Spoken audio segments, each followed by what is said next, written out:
दरअसल खबर यह है कि कतर में गिरफ्तार भारत के 8 पूर्व नौसैनिक अफसरों को मिली मौत की सजा पर रोक लगा दी गई है। हमारे 8 जो नेवल ऑफिसर्स हैं जो वहाँ कतर की जेल में कैद हैं उनको छोड़ दिया जाएगा। ये लगभग सेटल हो गया है, कोई चिंता का विषय नहीं है, क्योंकि हमारे अफसरों ने कभी किसी के लिए जासूसी की है ना कभी करेंगे। दोस्तों, एक बड़ा डिप्लोमेटिक कामयाबी हुई है नरेंद्र मोदी के लिए इलेक्शन से पहले। बेसिकली मैं इस टाइम को इलेक्शन सीजन कहता हूँ। सभी लोग कतर की एक निजी कंपनी में काम कर रहे थे। ये कंपनी कतरी अमीरी नौसेना को ट्रेनिंग और अन्य सेवाएं प्रदान करती है। मीडिया रिपोर्ट्स के मुताबिक कंपनी का नाम दहरा ग्लोबल टेक्नोलॉजी एवं कंसल्टेंसी सर्विसेज है। आज हम देखते हैं कि भारत का खास तौर पे अमेरिका में, मगरबी दुनिया में बड़ा रसूख है। भारतीय प्रधानमंत्री और कतर के अमीर के बीच में भेंट हुई। कोई दुनिया का मुल्क ऐसा नहीं है जहाँ पे पाकिस्तान को इज्जत की नजर से देखा जाता हो, कहीं पे नहीं देखा जाता, और उसकी वजह सिर्फ ये पाकिस्तानियों की अपनी भोंगियां हैं। ये हमारे लोगों को सजा दे दी जाती है, तो ये बहुत बड़ा एक डिप्लोमेटिक सेटबैक था। मैं आपको बात बताऊं, ये प्राइम मिनिस्टर मोदी के लिए इतना बड़ा डिप्लोमेटिक सेटबैक होता कि वो इसको रिकवर ना कर पाते। ठीक है, एंड इन टाइम्स गो कि ये नेशनल सिक्योरिटी इशू है। इंडियन की जो अपोजिशन है वो इतना बैकफुट पे है कि वो इस पे कोई पॉलिटिकल गेम भी नहीं कर सकते। अमूमन होता है कि जी आप क्या कर रहे हैं, हमारा मुल्क क्या कर रहा है, हम क्या कर रहे हैं, क्यों ऐसे हो रहा है। जी बरतानिया हो, चाहे फ्रांस हो, चाहे जर्मनी हो, चाहे अमेरिका, कनाडा, कहीं पे भी हो, पाकिस्तानियों को बड़ी गंदी नजर से देखा जाता है। नमस्कार, आप सभी का स्वागत है हमारी एक और नई रिएक्शन वीडियो में। भारत सरकार की डिप्लोमेसी एक बार फिर से काम कर गई है। कतर के अंदर जिन 8 पूर्व नौसैनिक अधिकारियों को मौत की सज़ा सुनाई गई थी, अब कतर की अदालत ने उसे रिवर्स कर दिया है, यानी कि सज़ा को माफ़ कर दिया गया है। इसके ऊपर आपने भी खबर सुनी होगी, आपने कई सारे आर्टिकल पढ़े होंगे। तो पाकिस्तान का जो मीडिया है ना, उसका ज़बरदस्त रिएक्शन निकल कर आ रहा है इसके ऊपर। वो तारीफ़ कर रहे हैं मोदी सरकार की। तो वीडियो को पूरी देखना, लाइक करना, शेयर करना, चैनल पर नए हो तो सब्सक्राइब करके बेल आइकन को दबाना। तो चलिए वीडियो को शुरू करते हैं। दोस्तों, एक बड़ा डिप्लोमेटिक कामयाबी हुई है नरेंद्र मोदी के लिए इलेक्शन से पहले। बेसिकली मैं इस टाइम को इलेक्शन सीजन कहता हूँ, और वो ये है कि जो 8 इंडियन नेवल ऑफिशियल्स थे जो रिटायर्ड थे बेसिकली, उनको आपको याद होगा कि जो कतर की कोर्ट है, उन्होंने कतर ने अरेस्ट किया था एक केस, इन्होंने केस ऑफ एस्पिनॉज। और अब सुनने में आया है कि जो इंडिया की मिनिस्ट्री ऑफ एक्सटर्नल अफेयर्स भी ये कह रही है कि उनकी जो डेथ सेंटेंस है वो रिड्यूस कर दी गई है। और ये एक जिसे कहते हैं आपके एक बड़ी बड़ी डिप्लोमेटिक विक्ट्री है फॉर इंडिया। अभी सुनने में आ रहा है कि डिटेल कोर्ट ऑर्डर भी आ जाएगा, और ये एक समझें कि बहुत बड़ा रिलीफ मिला है। और इंडिया ने बड़े इसको जिसे कहते हैं ना दौरे भी नहीं किए और काम भी निकलवा लिए।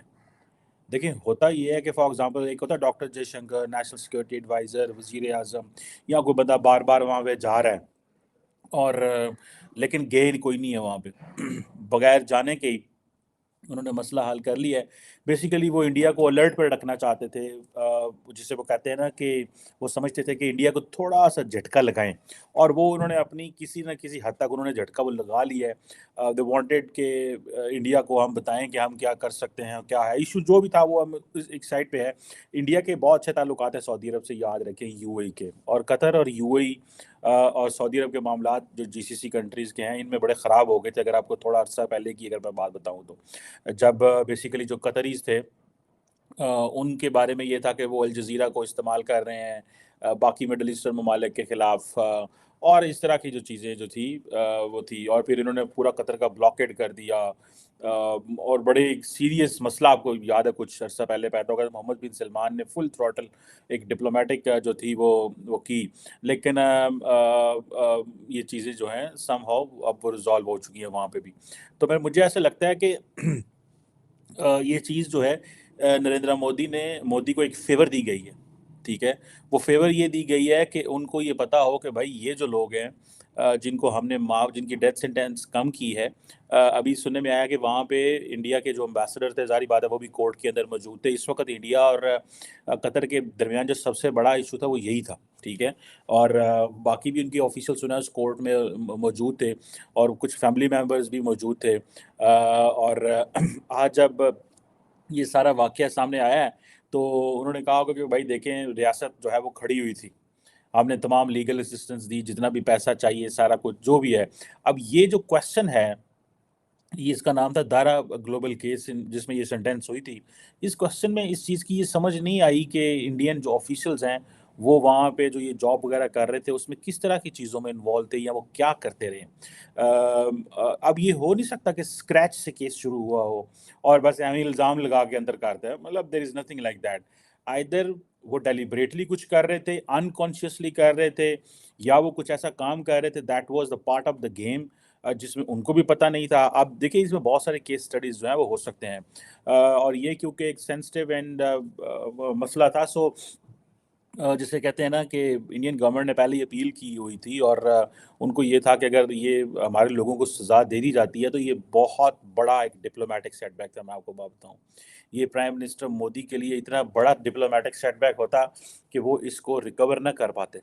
ठीक है? एंड इन टाइम्स गो कि ये नेशनल सिक्योरिटी इशू है, इंडियन की जो अपोजिशन है वो इतना बैकफुट पे है कि वो इस पे कोई पॉलिटिकल गेम भी नहीं कर सकते। अमूमन होता है कि जी आप क्या कर रहे हैं, हमारा मुल्क क्या कर रहा है, हम क्या कर रहे हैं, क्यों ऐसे हो रहा है जी। तो वो एक चीज़ जिसे वो ना सामने आती है। लेकिन इन दिस केस मुझे ऐसे लगा है कि इंडियन कोर्ट जो इंडियन ऑपोजिशन भी साइलेंट है, मीडिया भी साइलेंट था, और वो पूरी की पूरी दे वर लुकिंग टुवर्ड्स कतर। वो एक पॉलिटिकल एंगल से वो देख रहे थे, उनको पता था कि ये हमारे लिए ये चीज़ जो है वो बड़ी इंपॉर्टेंट है, so we have to be very, very, very careful. So Indians को राइट नाउ ये चांस तो मिल गया है कि वो उन्होंने अपने इन लोगों को इस वक्त उनकी सेंटेंस कम हो गई है। लेकिन इम्पॉर्टेंट चीज़ ये है, जो मेरी अंडरस्टैंडिंग है, कि हो सकता है कि रमज़ान के अंदर जो कि आता है, जो कतरी अमीर हैं वो उनको वैसे ही पार्डन कर दें, माफ़ कर दें, ठीक है जी। वो एक होता है, ज़ाहिर बात है, ये पूरी दुनिया में ये चीज़ें चलती हैं। पाकिस्तान में भी जो सदर पाकिस्तान है, वो आखिर में वो अगर high court, supreme court, lower court से सज़ाएँ हो जाएँ और वो सदर पाकिस्तान तक जाएँ और सदर पाकिस्तान ये महसूस करें कि नहीं, मुझे इसको माफ़ कर देना चाहिए या सज़ा दे देनी चाहिए, तो मेरा ख़्याल है कि सदर पाकिस्तान हाईएस्ट वो है। इसी तरह कोर्ट अमीर जो है वो भी बहुत कुछ कर सकता है, वो डेथ सेंटेंस भी ख़त्म कर सकता था, वो सारा कुछ कर सकता था। तो ये उन्होंने किया है। अब ये चीज़ें जो हैं वो हैं। अब सुनने में ये आ रहा है कि इंडिया ने तकरीबन 2018 के अंदर, सॉरी 14 के अंदर, इंडिया की जो कैबिनेट है उसने एक treaty of transfer of sentence prisoners sign की हुई है कतर के साथ। उसमें ये है कि जो इंडियन जो प्रिजनर्स हैं जो कतर के अंदर हों, या इंडिया के अंदर कतरी प्रिजनर्स हों, ये वाइस वर्सा चलता रहता है, या उनकी जो नियर फैमिलीज़ हों, वो अपनी जो अपनी सज़ा है उसका एक जो रिमेनिंग हिस्सा है वो अपने होम कंट्री में रह सकते हैं।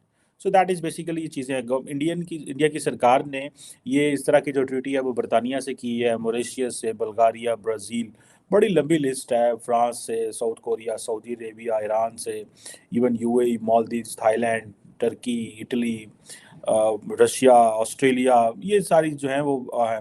और सुनने में ये आ रहा है कि इस तरह की जो डिस्कशंस हैं वो Canada, Hong Kong, Nigeria and Spain के अंदर भी मौजूद है। और उस वक़्त 2014 में भी नरेंद्र मोदी वज़ीर-ए-आज़म थे, ठीक है जी? और ये जो चीज़ है इंडिया और कतर के दरमियान ये साइन हुई थी। सो जो 10 साल पहले उस वक़्त नरेंद्र मोदी ने ये फ़ैसला किया था, इट मीन्स कि वो that is going to be very beneficial, ठीक है जी? अब ये जो लोग हैं, जिनको सज़ाएँ हुई हैं, इसका एक चीज़ ये भी हो सकती है कि ये लोग जो हैं they are sent back to India, और वो अपनी रिमेनिंग जो चीज़ है वो अपने मुल्क में अदा करें। तो आई होप दोस्तों आपको ये वीडियो ज़रूर पसंद आई होगी। और जैसा कि आपने खबर के अंदर देखा है कि कतर के अंदर जो 8 भारतीयों को कतर की अदालत ने जो सज़ा सुनाई थी, अब उस पर रोक लगा दी गई है, यानी कि उस फैसले को फिर से रिवर्स कर दिया गया। और यहाँ पर दुनिया भर के तमाम जो मीडिया आउटलेट हैं वो यहाँ पर मोदी सरकार की तारीफ़ करते हुए दिखाई दे रहे हैं। भारत की जो डिप्लोमेसी है उसकी तारीफ़ कर रहे हैं कि किस प्रकार से कुछ समय पहले अगर हम जाए तो यह इतना असलो रसूख जो है ना वो भारत का नहीं था, लेकिन पिछले कुछ सालों में हम देखें तो यहाँ पर भारत की ताकत और भारत की जो डिप्लोमेसी है वो लगातार बढ़ रही है, लगातार इस पर जो है ना काम हो रहा है, और हमको देखने को भी यहाँ पर मिल रहा है।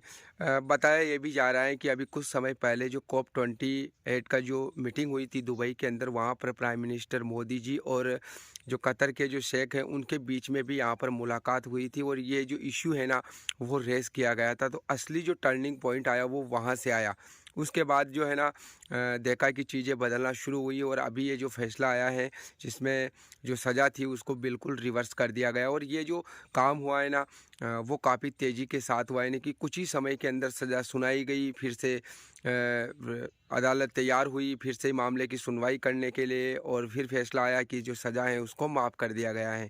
अब इसके ऊपर पाकिस्तानी जो मीडिया है उसका पॉइंट आपने देखा है, आपको कैसा लगा कमेंट करके ज़रूर बताना। मिलेंगे अगली नई वीडियो में, तब तक के लिए आप सभी का बहुत बहुत धन्यवाद।